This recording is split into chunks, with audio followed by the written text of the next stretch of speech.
I am live. The computer says I'm live, so I'm live. 7:30 on a dot. I want to be liked.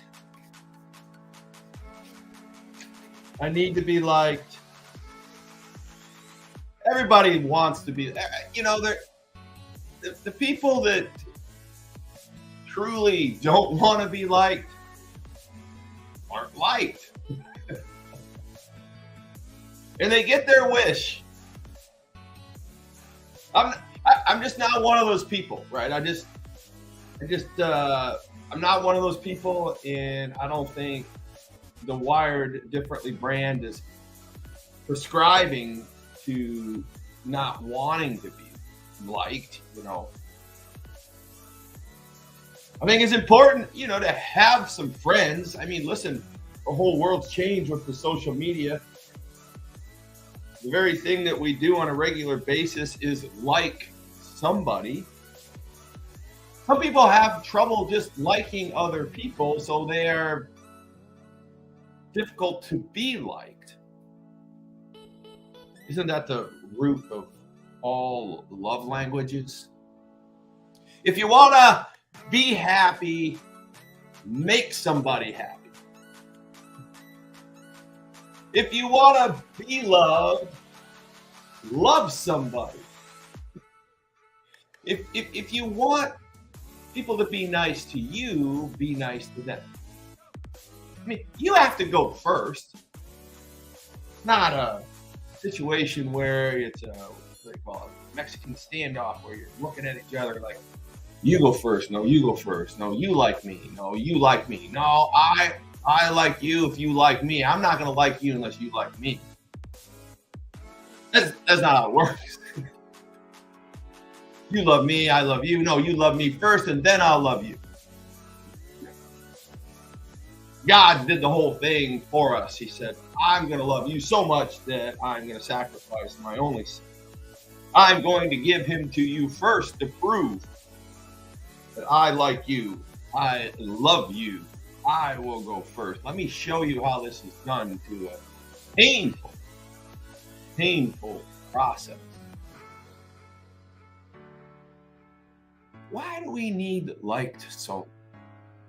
Why are some of us actually in a danger zone with people?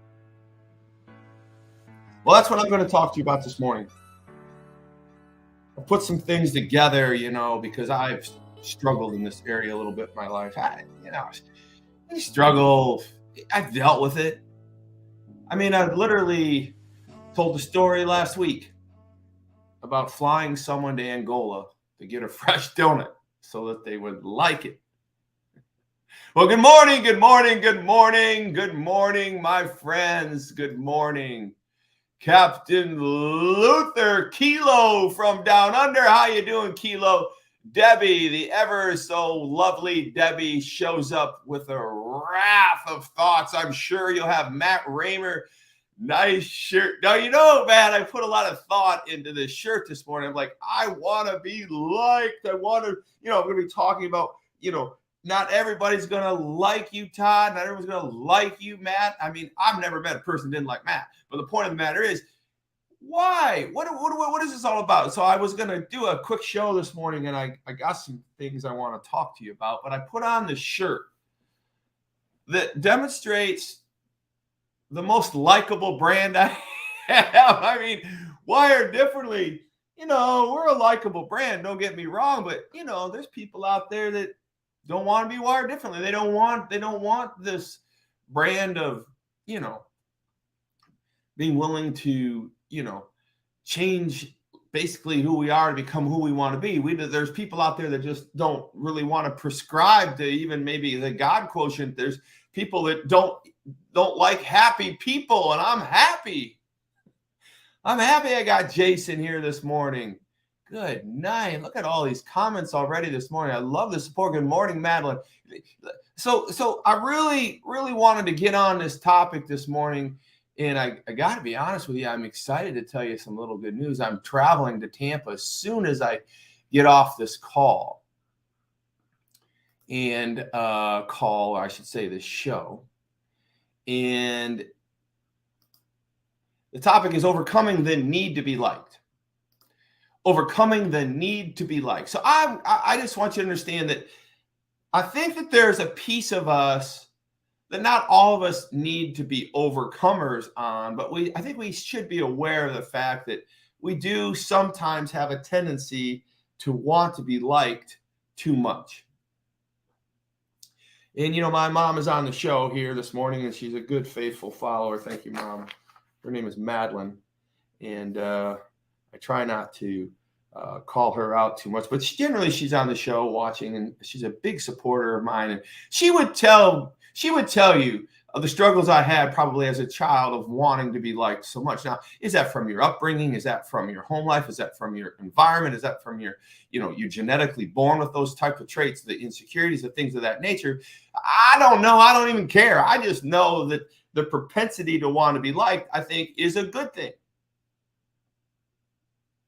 But why do we need to be liked? And so I looked into this for some reason, and I'm not telling you from my leadership world here that you should not want to be liked. I'm telling you that you should. You should strive to be affable. You should strive to be somewhat of a pleaser. You should strive to want to be liked. I mean, I don't want you getting up in the morning saying, like, who can I piss off today? I mean, that's no way to live a life. That's no way to take people through your life. And so I wanted to, take you through these motions in, less than 20 minutes today, because I know everyone's busy, and I'm going to Tampa to cut a commercial for Salem Media, again, the Battleground people and friends of mine. My good friend Sebastian Gorka is going to be in Orlando May 6th, and I'm going to be there on the stage with him, and I'm so excited to see him. I want him to like me. He does. He likes me. He so much has told me so. Anytime you have a cigar with somebody, you got to admit that they must like you. You're not going to have a cigar with somebody that you don't like. But I would tell you, I didn't run around and say, hey, Sebastian, did you like me? Now, when I was a little kid, though, on the other hand, I would openly ask people, do you like me? My middle daughter would actually, Kendra, who is, really the outest going child I've had, she would run around. I remember going to what are those water lodges, Kahlua Park, or Kahlua is a drink. Oh my gosh, I'm sure. I don't know, Wolf Run, maybe not Wolf Park or something in Ohio. And she would just run around, and she would find kids that were her age playing in the pool, and she'd say, "Will you be my friend? Will you be my friend? Will you be my friend? Will you be my friend?" And we thought it was so cute. And I think it is cute to this day. She still wants people to be her friends. She still wants people to like her. She still wants that affirmation. So why do I have the need to be liked? Most people prefer approval or criticism. They want others to like them, and they feel bad when the feedback they get isn't good. And I'm there, man. But they can usually shake off disapproval and move on and focus on the people who recognize their strengths. And that's a more of a healthy process of what's going on there. But I wanted to talk a little bit about a term that I learned when I was studying this, how to tell if you want or need to be liked. And so as I was looking through this stuff, I'm like, I have some people that work for me that are seeking approval on a different level than others. And I'm just wondering if there's a line there between wanting to be liked and needing to be liked. And this was an article that I pulled up, and I've read several articles, and this one really stuck out to me. How to tell if you want or need to be liked. Do you want to be liked? I mean, which is a healthy, normal, for most of us, right? Prospect for us to feel, but do you need to be liked? Now, I would confess, because that's what I do on this show. I would confess that I want to be liked. I would also confess there are moments where I need to be liked. Like, for instance, when I'm on stage, I really have not, I think that I need to really graduate into only wanting to be liked on stage, but I'm really still in that spot where I need to be liked. I need to have the feedback. I need to make sure I've connected. I want that approval. But how do I tell if I need to be liked or I just want to be liked. So this could include, so if you need to be liked, which is the more dangerous of the two, want is more natural and need is more of a maybe clinical. I don't know. Again, I'm not a PhD, a psychiatrist, a doctor. I just love you, man. And I'm doing the homework so you don't have to. So you can just kind of do what you're doing around the house right now. I know Jason's doing some push-ups and some things like that. Luther's building some wood crafts. And I know Mr. Raymer is probably working on some spreadsheets. And Madeline, I don't know what you're doing. But here, this could include, if you need to be liked, this could include continuous efforts to please people. Continuous effort, like non-stopping. Willingness to do almost anything, including things you are wrong or dangerous. So, I mean, I'm going to self-reflect. I think 2 shows ago, I was so worried about someone getting the Tom's donut that didn't taste fresh in Pennsylvania. Molly Schuyler, that I've paying her airfare to come to Angola, Indiana, to get fresh donuts, to prove that the fresh donut is the very best donut in the world. I don't know. I think I would fall into that category to do almost anything, including things you know are wrong. Well, it's probably wrong for me to spend $500-600 to prove my donut, but it could be a marketing situation as well. But the bottom line is I didn't even think through that. I'm just like, this is what I got to do. So I would say I don't call it dangerous, but it might not be the right answer. Heightened anxiety when facing disapproval. Okay. You have heightened anxiety when people are really, really disapproving. I have went through that, especially when people are challenging my position on the Bible or challenging my position in my morals or my values. Those things really cut, cause us to reflect and can take an emotional toll on you. Reluctance to stand out from the group or go against the grain. Well, we know we're not afraid to do that on a regular basis for sure. Fixation on a person who doesn't seem to like you. Now, I'm picking on myself here a little bit, but, I have a neighbor that doesn't like me. Not the first neighbor that hasn't liked me. I don't know, man. I don't know what to tell you. But this particular neighbor really disliked me so much that he went after me. It's not, he went after my house. He went after my livelihood. He went after some things. And he shouldn't have done that. And I couldn't let him do that. So I retaliated in a legal fashion. But I mean, I just think that you're not going to be liked by everybody. It's just not going to happen. And you know that. You're adults. I'm not telling you something you don't know. But I also want you to know that we are touching on the fringes of all of this process of being liked or not being liked. And I just really have 2 more things I want to go over to help you deal with when are you wanting to be liked versus when you need to be liked. I just gave you some cut points where those are the needs that are probably unhealthy. But I learned something last night and this morning, that if you feel persistent anxiety when someone doesn't seem to like you, there are several possible reasons.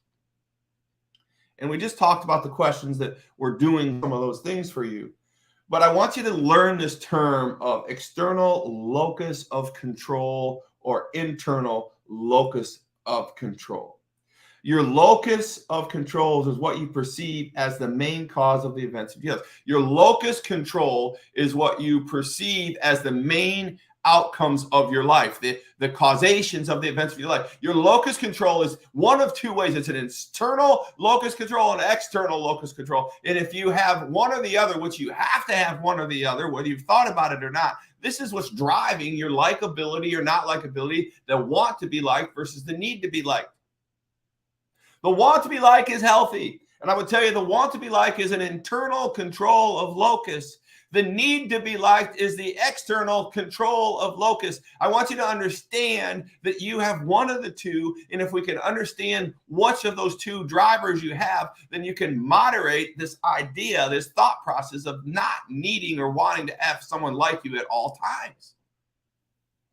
The internal locus of control. You believe that control the direction of your life and have influence of the events. You believe it's not your job. I want to give you that one, but you believe locus control, what you perceive as the main causes of your life. Locus control, what you perceive as the main causes of your life. The internal locus control we just talked about is that you believe you control the direction of your life. The internal locus is control is that you believe the control of your life. And I think that's the most healthy way to look at things. And that's what we're teaching in Wired Differently. We teach that the prefrontal cortex, the prefrontal cortex is controlling your life, right? This life on earth, it controls your body, it controls your arms, it controls your legs.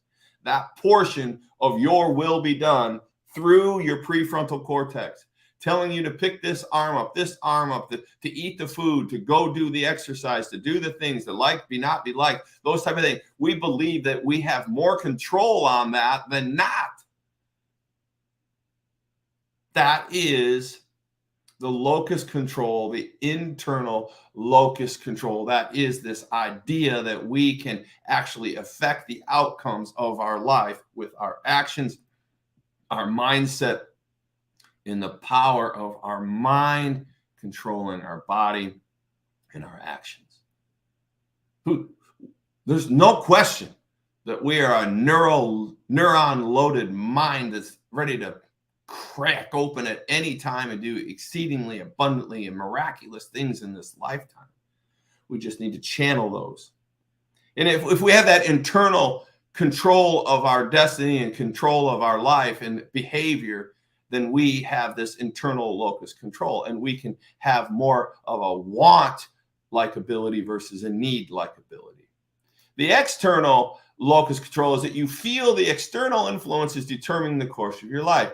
You're literally feeling the external things of life that's driving your life. You're seeing the things outside of your world as shaping you and forcing you to be liked or not liked. You're seeing, the way that the social media is reacting to you as controlling the way people feel about you more than you can control the way people feel about you. You feel like the external pieces of your environment are shaping and controlling your likability or not likability, which puts you in more of a position of needing to be liked. And so, again, I just want you to know, are you an internally locus controlled person or an externally locus controlled person? And if you can actually figure out which of those two that you are, then you're going to have a better way of diagnosing on how to work through this need to be liked. Right? I go back to a show, it's all a damn trap, right? I mean, think about everything out there, because the social media world and the advertisements and the pillow guy and everything that you're watching bombarding you every day, and they know whether you're an internal locus or controlled person or an external locus controlled person, and they're feeding on you daily and day out. They want to get to the external, the internal, and they have different attack plans for each of you. They're coming. They're going to get you. They want that prefrontal cortex to be thinking about them controlling your body so you can report to them, right? That's what's going on. It's all a damn trap. I know some of you love that show, but at the end of the day, it's all a damn trap to set the congruency of this pivotal mindset that we've talked about for the last 3 weeks, because at the end of the day, they want to trap us. You say, Todd, who is they? It doesn't matter who they are. It's the world. It's the external side of the world, right? This external locus is trying to trap us into this piece of not feeling like, so that we feel like, so we buy their products, or we get on their social media, or we look for their affirmation. I get likes, I get loves, I get comments. And if I get comments that are really bad, man, I make sure I click them out. Well, Chad does, and we talk about it. Should we have clicked it out or should we not clicked it out? But we get them, right? And so it's all this idea of controlling of whether we want to be liked or we need to be liked. And so I need you to understand, are you an internal locus control person? Are you an external locus control person? Because I want that for you to understand how to fight the damn trap. I had to go back to the trap because, I mean, that's what's going on here, friends. They want us not with our eyes on ourselves. They want us not with our eyes on God. They want us with not our eyes on our families and friends. They want us with our eyes on them. Everybody is not going to like you, Todd. Deal with it.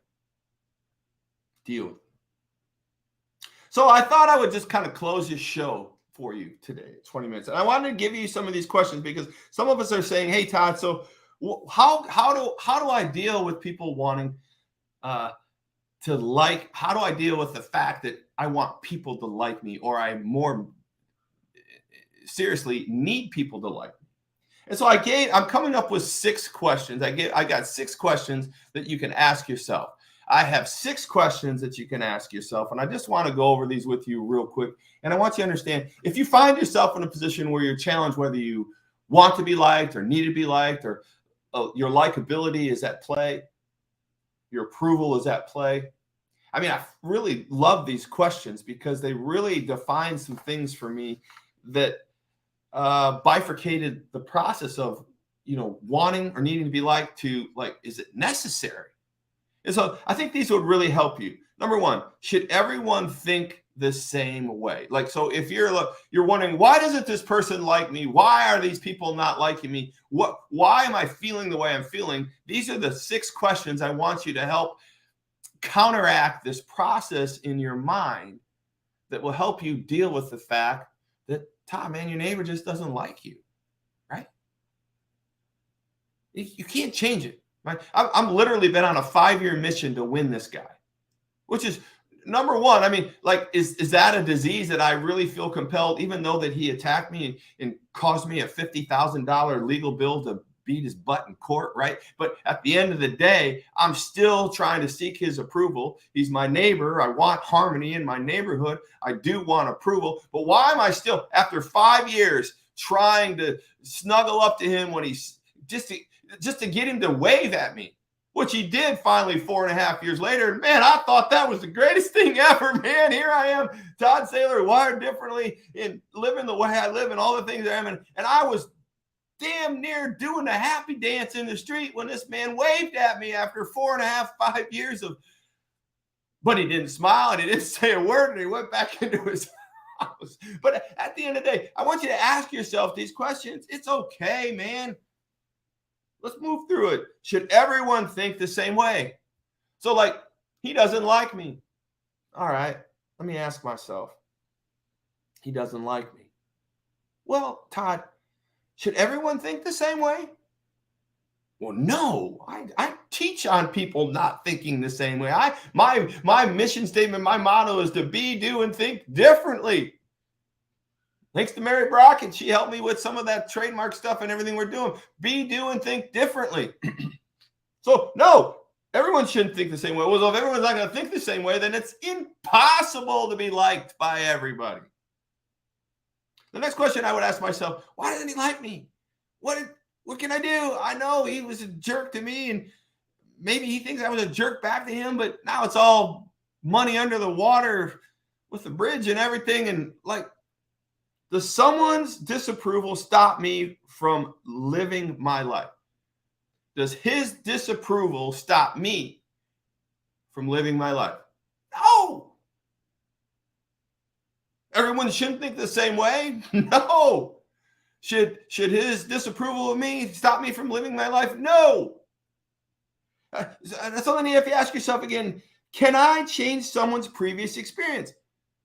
I cannot change the way the guy was raised. I cannot change the way the guy saw me before he bought the house next to me or his dad gave him the property. I cannot change the fact that his father didn't like me because my boat parked up too high and blocked his view. I can't change the way the guy thinks. I cannot change the way someone's previous experience have shaped their life. And if I can't change that clock inside of them or that environmental imprinting on them, which is causing some disdain for me for some reason or other, then I can't worry about it.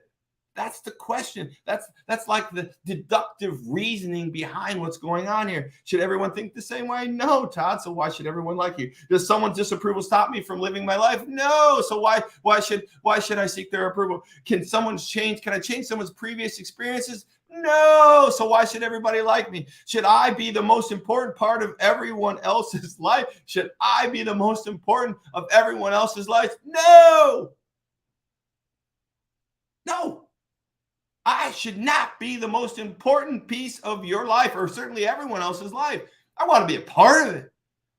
But if I can't be if I don't believe I should be the most important part of your life, then I can't change you. I can't completely make you like me when you don't like me. These are just things I have little to no ever control over, which makes me feel better about not being liked in certain scenarios.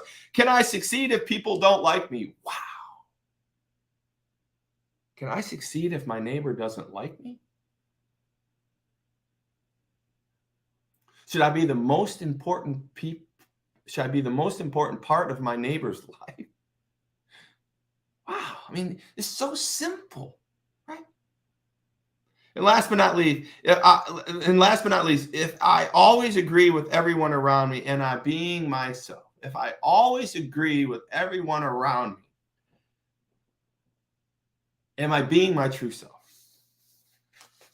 No.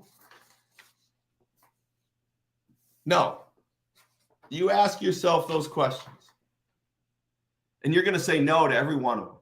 And through deductive reasoning, you're going to realize that there's no way in the world, it wasn't even created for everyone to like you. There's no way in the world for maybe even half the people in the world like you. It's just not in the cards, my friends. And I got to tell you, this study did a good thing for me. This study helped me process with things on my third book. This study is helping me process some things even in my life as I seek approval for my family members with me,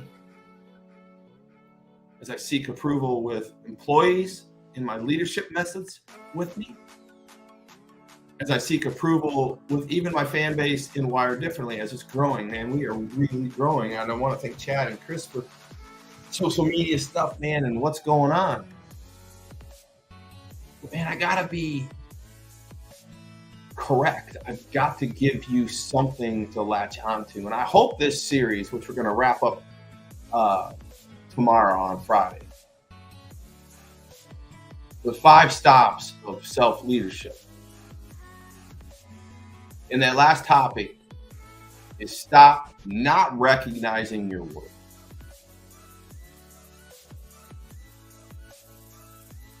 I don't know. I think that last one is going to be a bomb, right? I know I coach a lot of you out there, and you're all certainly have my permission to call me your coach and friend. I do like all of them. I do want what's best for you. We're going to stop not recognizing our self-value. And so that's what we're going to talk about tomorrow. I'm going to go to Tampa this morning, and I'm going to cut a rip-roaring 30-second commercial. I'm going to be with Mary Rocket. She's amazing with Salem Media, and I'm going to get ready to meet my friend and my ally, right? He likes me, Sebastian Gorka. I'm going to have a cigar with him again. It's going to be great. We're going to get more followers. We're going to be able to spread our message. We're going to have more people like us. Well, with that, we're going to probably pick up some people that don't like us. And, that's okay. But how do we treat people that don't like us? I just want to share this with you because it's going to happen. We treat them with respect. We treat them with the love that we would hope to get from them if they're not giving it to us. We are not going to be what they are to us from us to them. We want to understand that we have this internal locus control, that we can actually shape and conform and improve the things around us with our mindset, our ability to love and care. So anyways, my friends, I think I did this in 20 minutes. 30 minutes right on the dot. I don't know if it's possible for me to talk less than 30 minutes, but you guys all hang on. I appreciate it all. Remember to be, do, and think differently. Remember to be, do, and like different. God bless you guys. Get to toddsailor.com. Tiki Hut Retreat is happening. It's on like Donkey Kong. Let's go. Let's let it rip, potato chip.